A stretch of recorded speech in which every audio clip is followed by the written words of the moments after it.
What's up, everyone? Sports Estimators back with another Liga MX video. Today we'll be covering Week 11 as well as touching base on Mexico's U-20 roster heading into the World Cup. But let's get started with the first game of this Week 11 Liga MX matchup.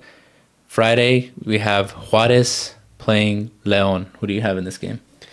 I have Juarez to win. 4 games undefeated at home for Juarez. And Juarez is also coming off of an impressive win against Pumas. Head-to-head, though, León dominates Juarez. 8 wins, 4 draws, and 1 Juarez win. But like how always, records are meant to be broken. Yeah. And Juarez are going to chop down that lead and bring it to 2 wins. Yeah, I think that's a good stat, but I don't remember like a Juarez team that's been good. Mm-hmm. And then there's been several León teams that have been good. Yeah. You know, and I think for this matchup in particular, I think you have to say Juarez is the better team. Yes, yeah. They've definitely been the more consistent team this year. And not to mention, Juarez is good at home and León is not good away from home. Yeah. So I agree with you. I got Juarez winning at home. Yep. Next game, Puebla versus Chivas. Who do you got? I got Chivas.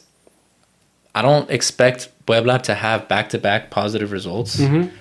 And I think Chivas, even though over this last week we saw them kind of come back to earth with that 3-0 skunk Toluca gave them. Mm-hmm. So like we've said, we're not expecting them to be a juggernaut team, but I do favor them to win against Puebla.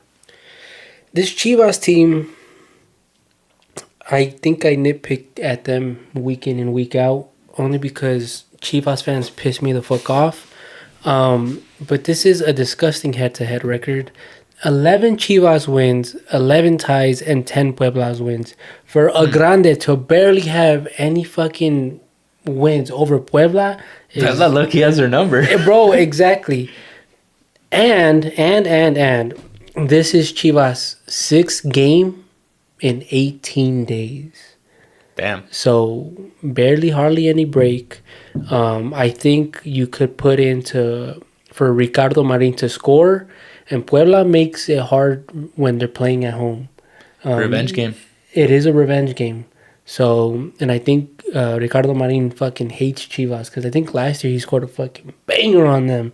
It's because he's still an Americanista at heart. He came from America's Cantera? Yeah. I didn't know that. Yeah. No wonder he's ass playing with Puebla now, though. He didn't. I think he only played like a handful of games with America, okay. But yeah. And then one thing to note too, I know Chivas are just coming off of a 3-1 win against Necaxa. I think that was more of a moral win for them because of what Gago did to them, and he kind of left Chivas in the dark. And also the youngsters stepped up, but I have something to say about that. I think Milito played the youngsters out of necessity, not out of want. But the youngsters doing what they did, they stepped up to the plate. They came up big. But again, I don't think Milito put them in because he wanted to, but it was more of a need because of this 6-game stretch in 18 days. Yeah. So, and also, too, maybe as kind of a desperation because prior to the America game, Chivas had their backs against the wall. Mm-hmm. So I think he made the tactical adjustment of being more defensive. But to your point, it was also some like personnel changes that he made. But I mean, it's worked out. So we'll see if it continues against Puebla. Moving on to Saturday's game, possibly the game of the week, Atlas versus Necaxa. Jesus, who do you got to win? Bro, I got a tie. When I was doing my research for this game, I was trying to see like, okay, who's gonna like trying to either find like a good stat or analyze like the history between these two teams. Yeah. But neither of these teams have really done anything impressive at all all season. They haven't. Atlas is second to last. Necaxa is fifth to last. And I kept trying to figure out who I liked more, and I just couldn't figure it out. So that's why I'm just saying it's a tie. Yeah. Atlas is due for a win, and they've improved, especially defensively ever since Coca got there. Yeah. But they still have a lot more work to do, same as Necaxa. So I'm going with the tie for this one. You're going for a tie? I got Necaxa to win, surprisingly enough. I just think Gago is going to have this team playing a lot better. I wonder if Cambido's back, which I think he will be, which he is an offensive threat for anybody.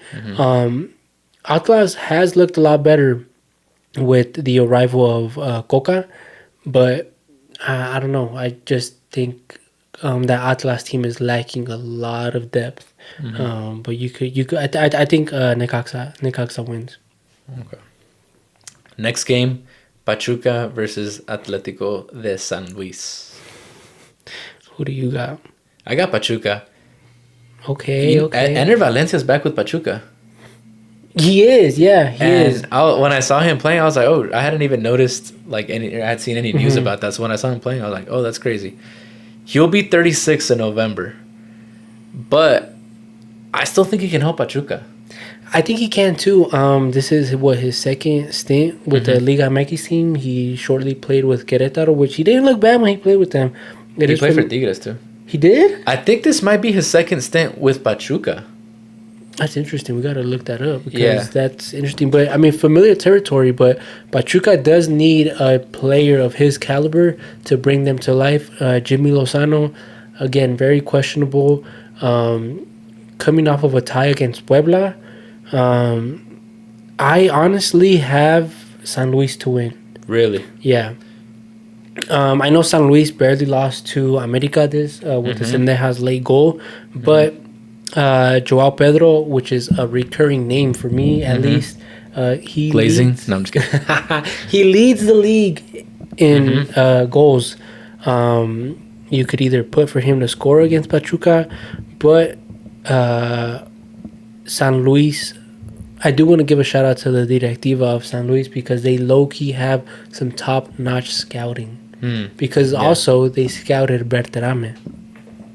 Oh, really? And they got Jardine for America. And they also shout got out to them. Torrent for Monterrey.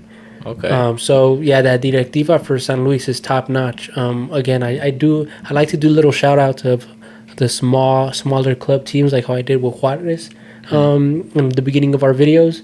But San Luis Directiva is another team that needs to get shouted out with Joao Pedro. And I think Joao Pedro, if he doesn't go to the likes of America, I'd like to see him with my Cruz Azul. I would like to see, because America needs a 9. Real quick, so Emelec, and then he played for Pachuca, and then he went to West Ham. Oh, okay. And then from there, he was on loan with Everton, and then that's when he went to Tigres. Okay. But yeah, I had to remember... He actually balled with Pachuca, 18 goals in 23 games, and then that's what kind of catapulted him to make the move to Europe. Yeah. But I'm not sure if I said it or not, but I like Pachuca to win. Another reason, too, is they've been in a slump. They have. And even though they got off to a hot start, I think I said on the pod that they were going to get exposed, and as time went on, we would see the type of team that they are. So I think we're seeing that now. But I don't think they're trash. And again, Idrisi's one of my favorite players in the league. Yeah. So I think they end their slump at home. Okay. But moving on to these next games, one thing I do want to point out is there was a set of games in the middle of the week. So I think because it's a doble jornada, I think you're going to see the top teams with the deeper rosters like Monterrey, Toluca, América, Cruz Azul. I think I have them all winning because I think they're in a better position to handle these doble jornadas. Whereas the bottom teams, because they lack that talent and that depth, I think you're going to see fatigue play a role in these games. So having said that, I like Monterrey to beat Santos, especially when you factor in that thumping that Toluca gave them 6-2. Bro, Monterrey will bounce back against Santos, who were able to get a win finally. But yeah, I got Monterrey. I also got Monterrey to win. Like how you said, the fucking beatdown that Toluca gave them. One thing to note, stupid ass Sergio Ramos tried to fucking chip the goalie, gave it right to him, which Jesus Christ, bro. But I think the Achilles heel moving forward for Monterrey is that Torrent doesn't know how to make adjustments mid-game. I think he sets out a game plan at the beginning of the game, and he tries to stick with it as much as he can because of the roster that he has starting. But that's a really good point. Inability to make mid-game adjustments, like how we saw with America, costed him the dub, and as well as trying to make an adjustment against Toluca, which we saw Toluca just gave him a beatdown. Yeah, that's a good point because I think they do rely on their talent a lot. Yeah. And I don't really see like an offensive identity with that team. No. It's kind of just like what you said, like we have better players than you guys, and we're just gonna figure it out. Yeah, that's what it's looked like so far. Yeah, so that's a good point. And with Liga MX, you can't do that. Maybe with like Torrent's past teams in Spain, with when he was coaching out there, you could have done that. But Liga MX is a different monster, which is kind of weird to say with those two leagues in the same sentence. All right, moving on to the next game, Toluca versus Mazatlan. And I want to shout out Alexis Vega. He's been tearing it up. And he now leads the league with 7 assists. Yeah. And he's doing it at a good time. Toluca is starting to pick up their form. They're starting to look a lot like the team that won it all last tournament. If we were to do like a power rankings, I think Toluca would be number 1 for me. Maybe Cruz Azul. But definitely this last week, they've looked like the best team in the league. Yeah, definitely. I mean, they had an incredible game against Monterrey, like how we noted, 6-2. Toluca in that game scored nothing but fucking bangers. And like how you said, Alexis Vega is having probably the prime. He's living the prime right now of his career. But the incredible link up between Alexis Vega and Paulinho needs to be studied. Yeah. That whole team, it just seems like they, especially against Monterrey, they just seem like they just knew exactly like the movements and how they play with each other. Yeah. They were just, playing soccer the way it should be played and making it look easy. Yeah, and like the link-up play they had in Monterrey's 18, a lot of triangle passes. I don't know if you saw the second goal that I think Paulinho scored, which was off of... They lost the ball, right? Yeah, they lost the ball. That's another thing I was going to say. Marcel Ruiz came in. He gave the ball to Alexis. He gave it to Paulinho. Yeah. Paulinho gave it like a wall pass, and then he gave it back Marcel Ruiz gave it back to him, and he just scored, and it was like, bro, what the fuck? You know what that goal reminded me of? It reminded me of that famous Toluca goal against America with Cardoso. Oh, yeah. It kind of looked like that. And it's funny because the play starts in that same side of the field where they take the ball away and they counter. And that's another point I wanted to make with Toluca is that they're one of the very few teams in the league that can make adjustments, like going back to Monterrey, how they don't do that. Toluca is one of the teams that does, because if you sit back and give them possession, they can score. Yeah. But they're arguably even more lethal on the counterattacks. Yeah.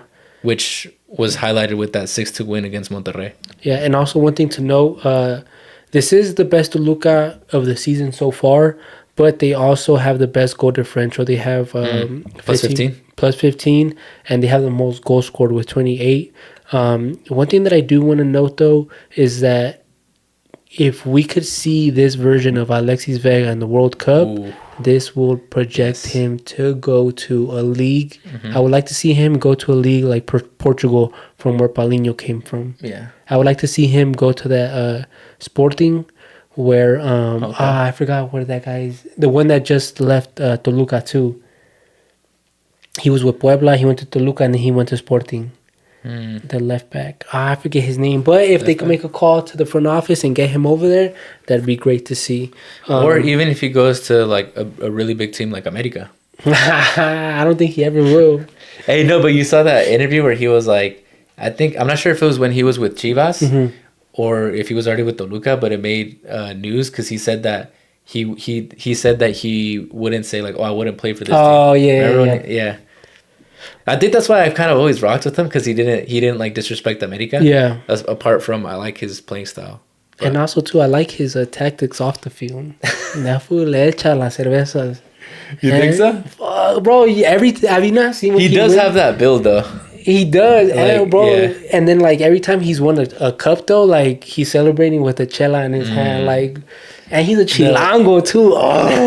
the videos of him lip singing. Oh my god, yo, Alexis Venga rumbo al putero más cercano. Oh my god. But yeah, did you have anything else on Toluca? I did. Nicolas Castro, one of the best midfields. He's an incredible 10 playing in the back of Paulinho. Also, Canelo Angulo needs to get shouted out because he's having himself a tournament this season. I feel like he's been one of the most underrated players in the league. Yeah, for quite some time now. Yeah, I think this season and last season with Toluca, he scored a fucking banger on Monterrey. That food. Yeah, I like his shots outside of the goal. Or outside of the 18, but this season he has 3 goals and 2 assists. Yeah, he's caught my attention even when he was with Chivas. I'm surprised he's like, I feel like he kind of flies under the radar, but he's definitely one of the better midfielders in the league.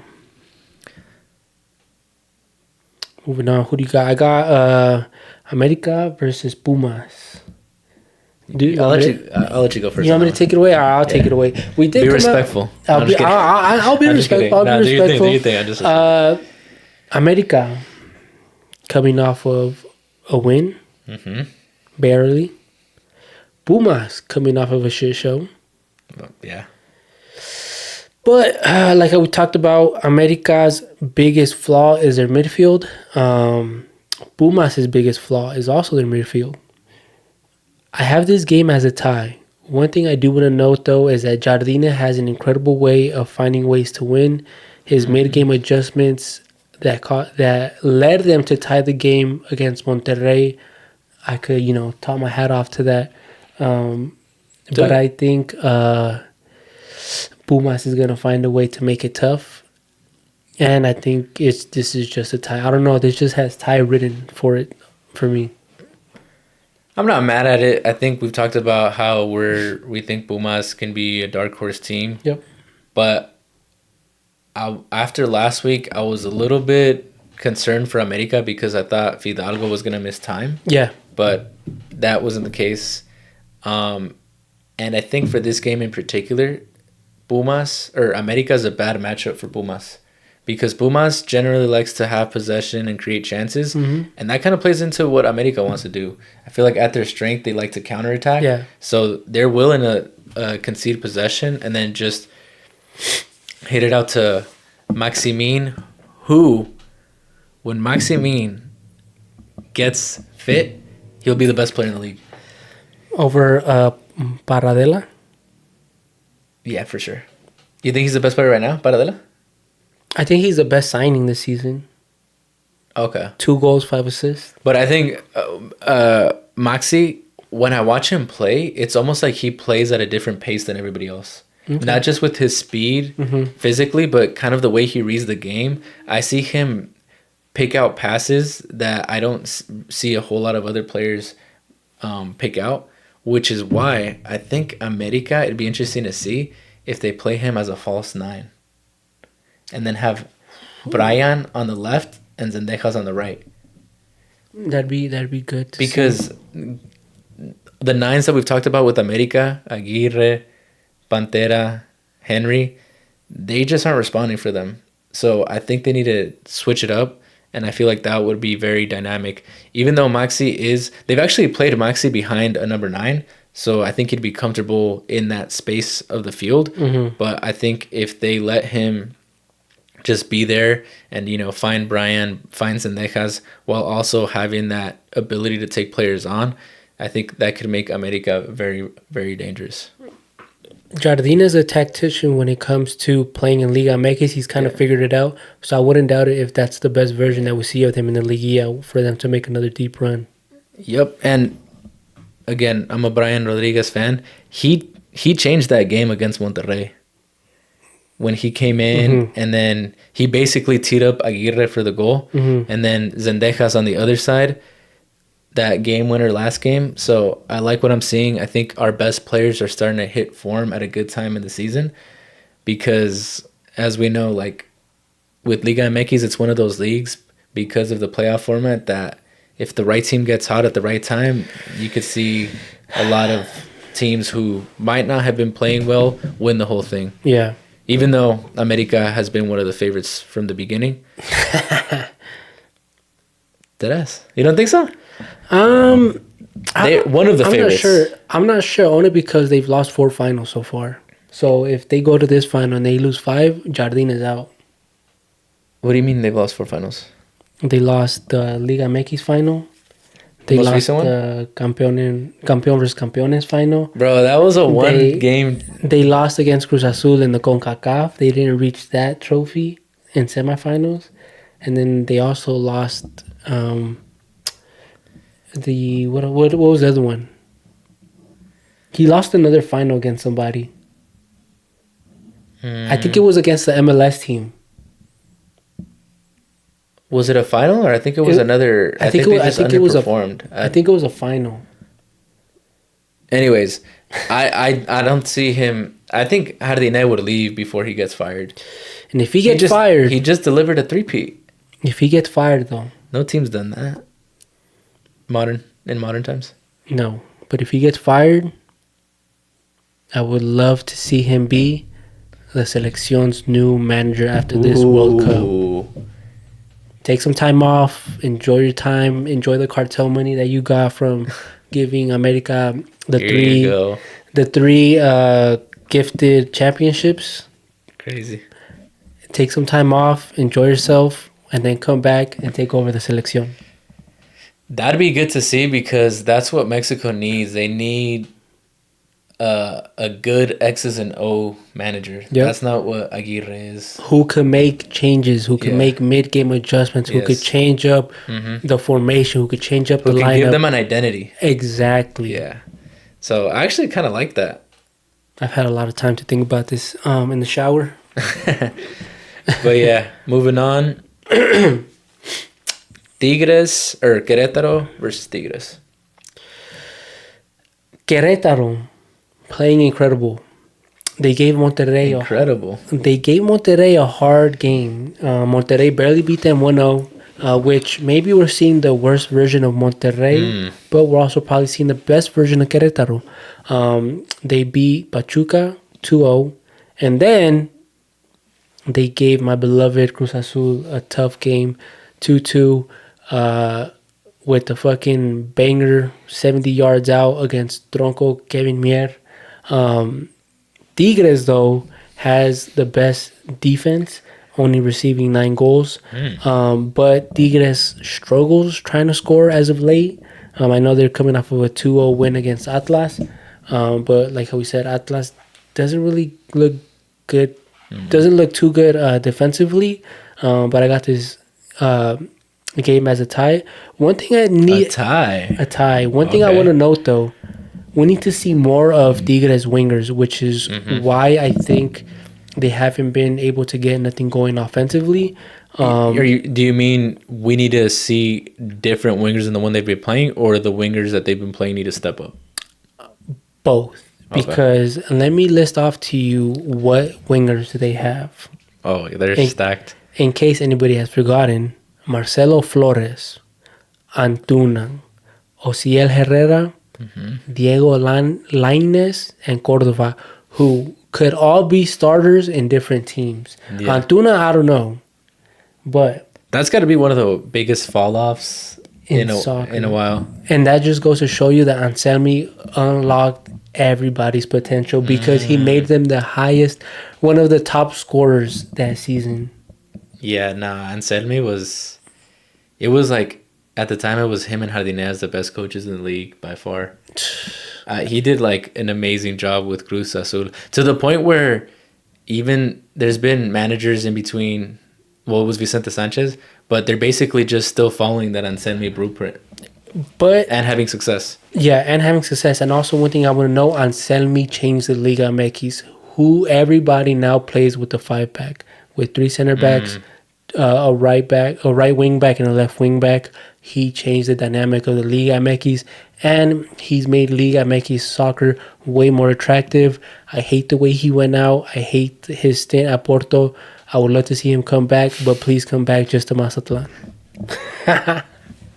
Some like Fetty Wap again, just playing in your head. Yeah, bro. But man, I am sad that we never got to see him lift the cup with us. Yeah. You think he like has a soft spot for Cruz Azul or not? I think the way he went out with the front office and the fall off of that relationship, they did him dirty. He said his kind of side of the story where he wanted to talk to the team, he wanted to talk to the afición, he wanted to have a press conference, and they didn't let him, which rightfully so, because he had been plotting for this move for a while. Yeah. And I want to say he took that job because Porto was going to end up playing Miami FC in the Club World Cup. And Anselmi is a Newell's cantera, which Messi is from Newell's. So I think Anselmi took that job to face off with Messi and potentially get an Inter Miami job. Don't quote me on this, but if you see Anselmi coaching that Inter Miami team in the near future, you know where you heard it first. That's a reach, but and Anselmi's backstory is absolutely fucking crazy. He came off like how me and you are right now, just being a reporter, being a beat writer. Started training his homies at first. And then from training his running a train on his homies? He was training his homies. Like he had, like coaching them. He was coaching them. Okay. He had like a pickup team with them. He did great. He started coaching like his local club. From then on, he started coaching other different teams, and he found a job coaching an academy team in, I believe it was either Chile or Ecuador. And then from there, that's how he started off his coaching career. Dang. So he was just a normal guy. And almost led Cruz Azul to win. So he's like the opposite of me. Like a guy who was a normal guy and then went pro. Whereas like I was a guy that was gonna go pro, but I'm just a normal guy. Yeah. So should I? Is now a good time to tell him like the backstory about why I didn't go pro? Yeah, tell him. All right. So it's a bit of a sensitive topic, but you know, a lot of people like to say like, "Oh, I was gonna go pro, but I hurt my knee." Yeah. Which I did hurt my knee, but that's not why I didn't go pro. I know for a fact I was gonna go pro, and I think you could probably agree once I finish explaining. But I was gonna go pro. I just didn't have the talent or the work ethic. That is true. That is true. So, for me, it was injuries. And the talent. I had the work ethic. I had the heart. But just you wanted it? I wanted it. Nah. Tell me I didn't want it. You wanted it. I wanted it. That's true. I just didn't have the talent. So actually you were closer than me because I didn't have the talent or the work ethic. You had the heart though. Did I? Yeah. When you missed that PK and you were so distraught. My gosh. And you were so distraught. I was like, damn, that really hurt my boy. Damn. Now we're actually like being real. Oh my god. Somebody look up our max prep stats and clown us, please. We don't have any. Oh my god. Nah, turn the shit off. Don't turn it off because I have an incredible upset coming. Wait, how did we even? We were talking about Tigres and Querétaro. Oh, you said tie, right? Yeah. And then we moved on to Cruz Azul. Who did you say? Yeah. No, we didn't move on. That's why we started talking. We derailed, but for the Tijuana game or I don't think you said Tigres or Querétaro. Did you? Oh, I got Tigres. Okay. I got Tigres. Yeah. Oh, you started off with Tigres, huh? Yeah. Yeah, I got Tigres. Same thing. Deeper roster.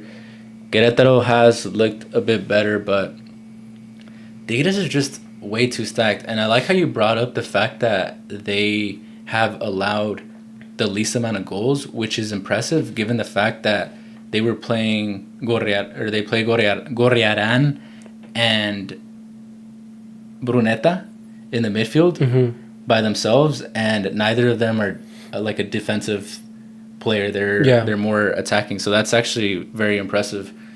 That goes to show that they take care of the ball. Yeah, and they're just so offensive that they don't really get tested much. I feel like. And that's when they play, And I feel like that's due to their center backs. They have an incredible center back depth. With Sanchez, Purata, and who's the other guy? The two starters, it's the two Brazilians. They're incredible, and they're young too. I forget their names, but yeah. So you got a tie. I got a tie. Okay, I like that. Hopefully, I think I'm behind on Liga MX too. We'll have to same thing. We're gonna after this week, next week, we'll have our records so far. Unless my record is bad, then I'm just gonna act. I'm just kidding. All right, next game, last game of the week: Tijuana versus Cruz Azul. Take it off. Yeah, I'll let you start. I'm going with Cruz Azul. Their streak ended of consecutive wins, but they still haven't lost in 8 or 9 games. Mm-hmm. They, to me, are still right there with, I'd say, like Toluca as like the best team in the league. Mm-hmm. And Tijuana, I know they've been playing well. I just don't really buy them as serious contenders. And I got Cruz Azul. Okay. Xolos, unfortunately, just lost to Santos, which fluke game for me, I feel. Xolos are ranked second at home this season. No Gil Morra, which Gil Morra is the engine to this team. If he's not, no Gil Morra, no party. Cruz Azul still remain undefeated. They have remained the undefeated. Undefeated team in the league left, right? In the league left. They're super leaders too now. We are super leaders, which I do not like when we're super leaders. La maldición? Because it's la maldición. Nothing good has come out of us being super leaders. We are facing adversity. We have faced adversity this past couple games. The past 3 games, I don't like the way we've played, but we still find a way to get a good result. Overall, I have this game going in for a tie. Really? Yeah, I had this game going in for a tie. I like it. I'm about to tie it up this week. I have it going for a tie. Like how I said, Xolos is ranked second at home. One thing I do want to do is give Paradela a shout out because he is looking so fucking good. He reminds me of Chelito Delgado. Like I see him play and I get flashbacks of Chelito Delgado on the screen. The way he controls the midfield, the way he distributes the ball, the way he shoots outside the 18. I like the way Cruz Azul's build-up play and the way they do wall passes outside the 18, and they just get the open player to get that open shot off. And we've been able to score with everybody so far with that same exact play. We did it against Chivas, not against Pachuca. Just say it right here, right now. Cruz Azul is going to win the title. I'm optimistic. No. Have faith in your team. Say it. I can't. You're traumatized. I'm traumatized, bro. I can't. I don't want to go through that heartbreak again. Last year, I was saying it. I was locking it in the heartbreak I received. One day we'll go over the maldición. One day we'll have a backstory, but the backstory and the segment. I'll have a tequila bottle here. And I'll be crying. I'll be shedding tears of that. Oh my gosh! But yeah, I mean that's our Liga MX recap. I don't want to talk no further about this Cruz Azul team. Que no le voy a echar sal. All right, let's move on to Mexico's roster heading into the U-20 World Cup. Yes, sir. So real quick, their first game is Sunday against Brazil, right? Yes, sir. Sunday against Brazil. Yeah, real quick. I think the strength of this team is the midfield. Yes. Ober Vargas, Gil Mora, Montiel, Fimbres from Monterrey, Camberos, and even Amaury Morales, who well, a couple of these players haven't consolidated themselves as full-time starters, but I think that is the strength of the team. Outside of that, I'm gonna have to we're gonna have to wait and see how they perform. The rest of the team performs at the U-20 World Cup. Because real quick, when I was trying to do some research on them, I don't think much or a lot of them have much, if any, playing time in the first division. So we'll see how the rest of the team responds. But I'm definitely excited to see that midfield because I think they have a good dynamic to them where Obed Vargas is more of like that deeper lying midfielder. Yep. And then Gil Mora's that more of like that offensive midfielder. So I think it'll be a balanced but dynamic midfield. So I'm excited to see how that looks like. Yeah, I'm super excited to see. I want to say this is one of, if not the deepest under U20s rosters that we've seen. The last team that was stacked like this was the team that went on to win the Olympic gold medal, and even taking it further than that, the U-17 World Cup winners in 2005. I think this team has that type of caliber of a roster, that deep of the roster. Like how you said, we have one of the deepest midfields in the tournament. And if Mexico could get out of this group of death with Brazil, Spain, and Morocco, and we find a way to advance to the next round, we could make a deep run in this World Cup. And if not, we could be crowned champions. Okay, I like that. And to your point, I think if Mexico, I would love to see Mexico do really well.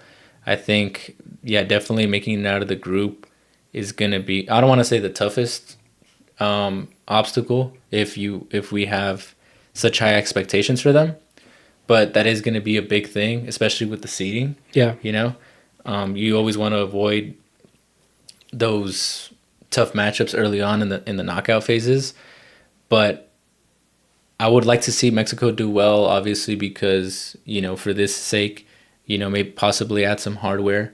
Yep. But also, if they make a deep run, I'm saying like semis or anything beyond semis, I think we might see Gil Mora and Obed Vargas, or even Montiel in particular, make that move to Europe before the World Cup. And I think that would be a huge benefit for Mexico. Because if those are players that I think could potentially start, or at the very least see playing time for Mexico at the World Cup, and if they have that exposure heading into the World Cup, that would be a huge benefit for Mexico. Yeah, and also Amaury Morales is also being scouted by Espanyol and Rangers from the Scottish League. So there's going to be scouts watching this team, and this is the next generation that's going to be being called up for the selección. If not, the whole midfield could scrap up all the players that we have currently in La Selección Mayor. And also... take their spot? Take their spots, yeah. At the World Cup? Not at the World Cup because it's too late for that. But I think within the next 2 years... Oh, yeah. We'll for definitely be... Seeing a lot more of them. Seeing a lot more of them. And I hope we get a coach that gives these young players the opportunity to play and show themselves out for the world. And I hope a lot of these young players make it out and make that jump to Europe after this tournament. Yeah, for sure. Also, two notable players to talk about are Hugo Camberos from Chivas and Mateo Levy from Cruz Azul. But this is going to be an I'm not too familiar with Levy. Is he... He is, imagine a baby Tito Villa. Tito Villa? He's a forward? Yeah, he's a forward. He's a striker. Oh, he's a striker? Okay. Yeah.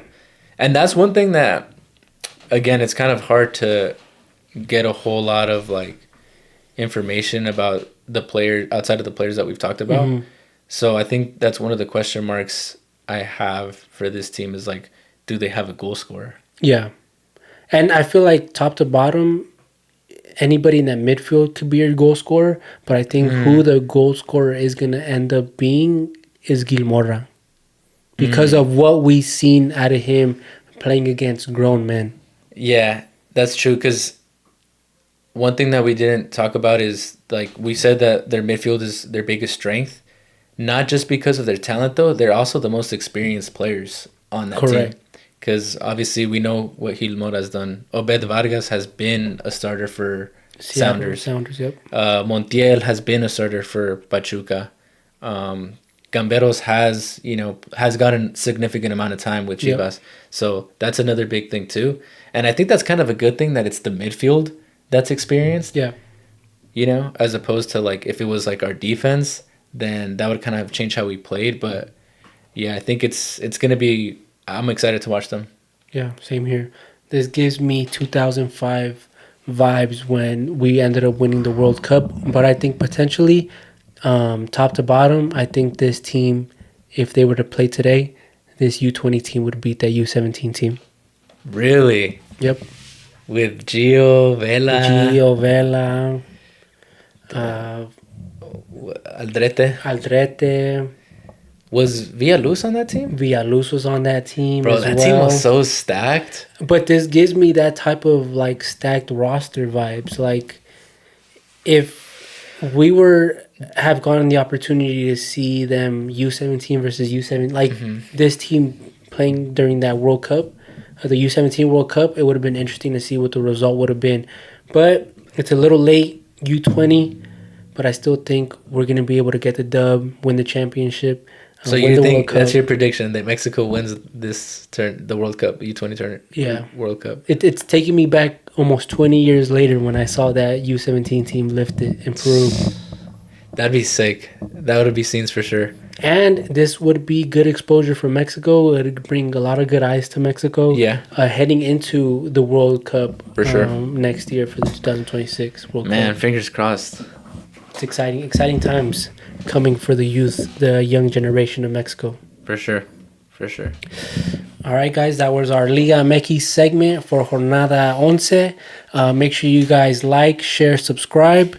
I love all the feedback. Drop some comments on what you guys think of our predictions. Let us know if we're right, wrong, or if we're tripping. And again, don't quote us unless we're right.